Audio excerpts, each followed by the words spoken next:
Ibnu Qayyim rahimahullah mengatakan, lanjutan bahasan kita, banyak kalangan salaf yang berkata, setelah mereka meninggal orang-orang pun sering mendatangi kuburan mereka, lalu membuat patung-patung mereka. Kemudian setelah masa demi masa berlalu, akhirnya disembahlah patung-patung tersebut. Ini maksudnya penjabaran daripada tafsir tadi Al-Quran itu, ayat sebelumnya yang sudah kita baca. Tadi kita sedang membahas tafsir surah Nuh ayat 23 ya. Jadi awal-awalnya dibuat patung-patung, sampai akhirnya di kuburannya mulai dibuat patungnya, dengan alasan syaitan bisikan supaya tidak lupa mukanya ya. Lalu kemudian mulailah berjalan waktu, lama-lama orang jadi sembah ya. Sembah itu berarti, sembah artinya kalau kita bilang iyyaka na'budu, hanya kepadamu kami menyembah. Sembah itu tunduk, patuh, cinta ya. Itu semua makna-makna sembah.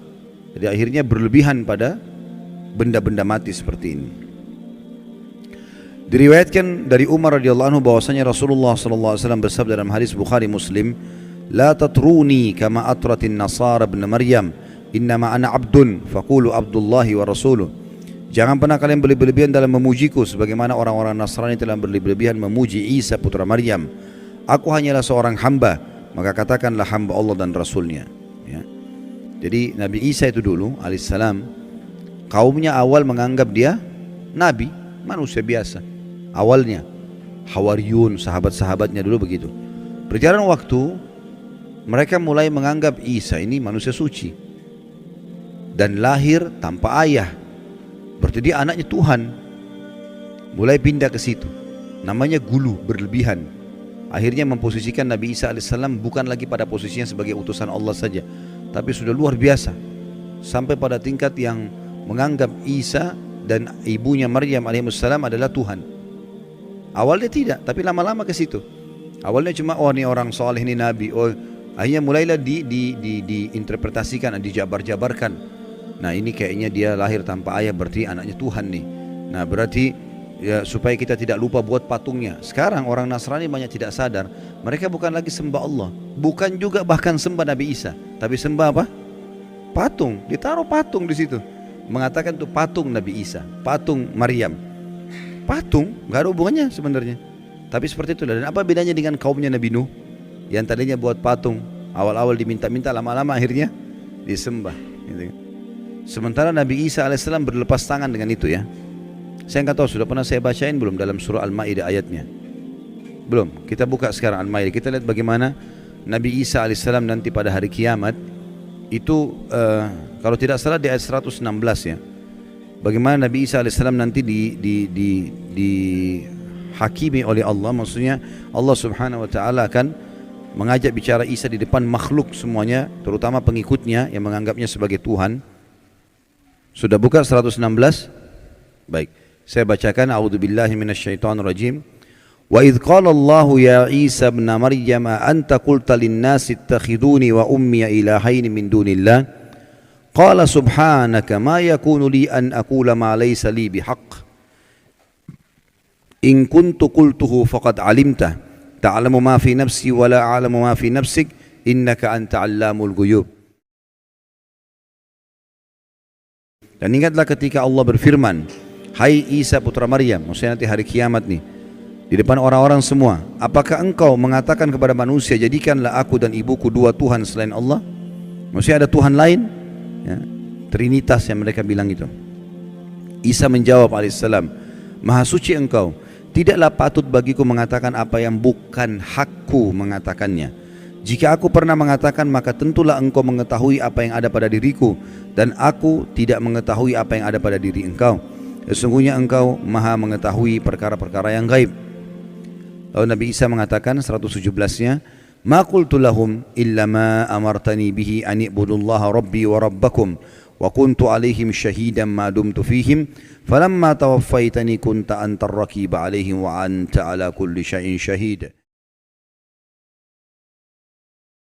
Aku tidak pernah mengatakan kepada mereka kecuali apa yang engkau katakan kepadaku, yaitu sembahlah Allah Tuhanku dan Tuhan kalian. Ini ajaran Nabi Isa AS kepada orang-orang Nasrani. Enggak pernah dia bilang, jadikan saya sebagai anak Tuhan, jadikan ibu saya sebagai Tuhan. Dan aku menjadi saksi terhadap mereka selama aku berada di antara mereka. Maka setelah engkau wafatkan aku, engkau lah yang mengawasi mereka, dan engkau adalah maha menyaksikan atas segala sesuatu. Jadi nanti pada hari kiamat, pernyataan Allah subhanahu wa ta'ala yang akan disampaikan kepada Isa alaihi salatu wassalam. Dan Nabi SAW mengatakan, jangan pernah kalian berlebih-lebihan dalam memujiku, sebagaimana orang-orang Nasrani telah berlebih-lebihan memuji Isa putra Maryam.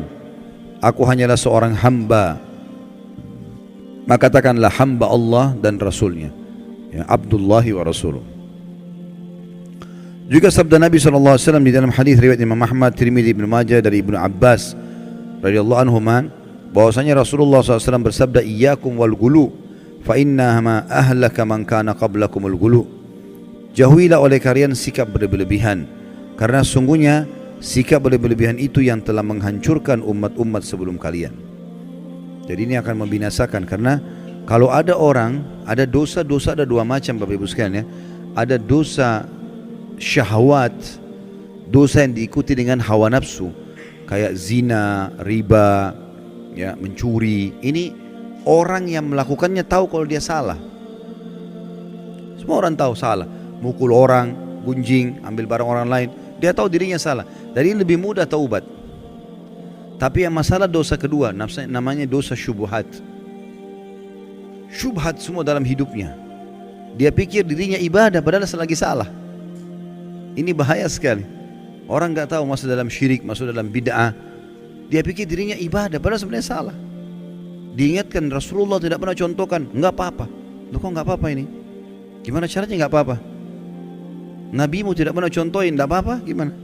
Sahabat nggak pernah contohin, nggak apa-apa? Ini bahaya sekali, ini resikonya besar, ya.